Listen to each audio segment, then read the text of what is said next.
Halo semuanya, perkenalkan nama saya Meira. Dan di video kali ini, saya akan membahas sedikit mengenai internasionalisasi sengketa hak masyarakat adat atas penambangan mineral kritis yang terjadi di Maluku Utara.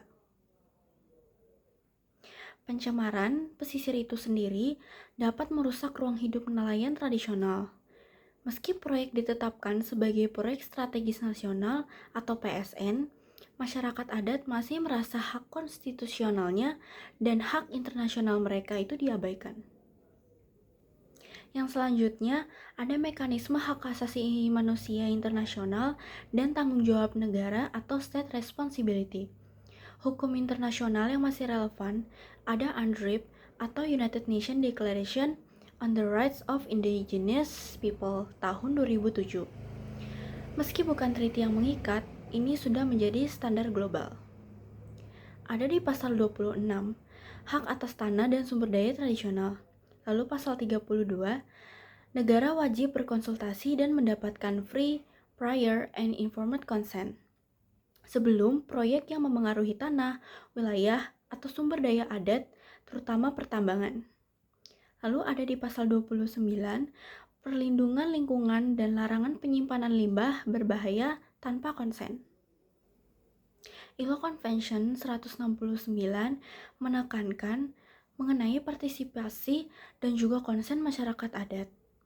Untuk prinsip-prinsip hak asasi manusia internasional yang lain adalah hak atas lingkungan yang sehat, hak atas air, hak atas mata pencaharian, dan hak atas budaya.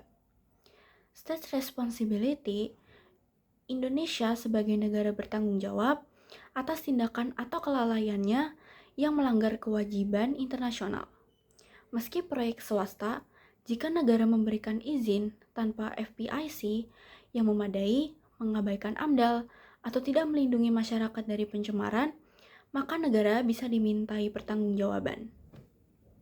Selanjutnya ada langkah internasionalisasi yang bisa dilakukan oleh masyarakat adat maupun masyarakat Indonesia, yaitu melaporkan ke Special Rapporteur on the Rights of Indigenous People atau Expert Mechanism on the Rights of Indigenous People di Dewan Hak Asasi Manusia PBB.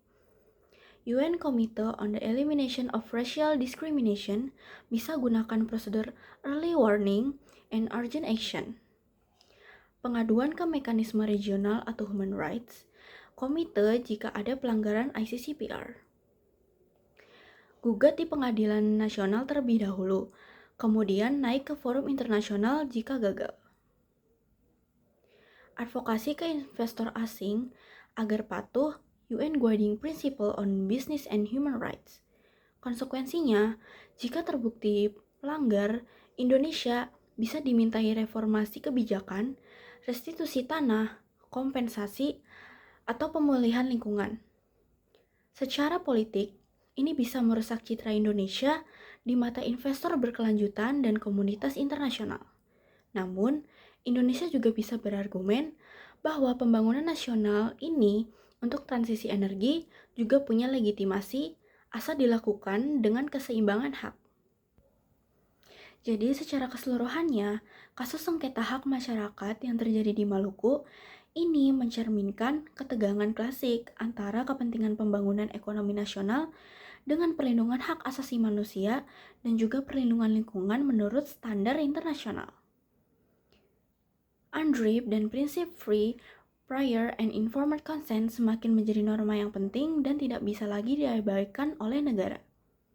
Bagi Indonesia, kasus ini menjadi pengingat bahwa meskipun proyek nikel merupakan bagian dari strategi hilirisasi dan transisi energi, proses pelaksanaannya harus tetap menghormati hak masyarakat adat agar tidak menimbulkan konflik berkepanjangan dan resiko tanggung jawab negara di tingkat internasional. Internasionalisasi sengketa bukan berarti melemahkan kedaulatan, melainkan menjadi mekanisme untuk mendorong akuntabilitas, dialog yang lebih baik, dan pembangunan yang lebih adil dan berkelanjutan. Di masa depan, Indonesia diharapkan dapat menyeimbangkan ambisi pembangunan dengan komitmen terhadap hak asasi manusia dan perlindungan lingkungan sesuai dengan prinsip hukum internasional.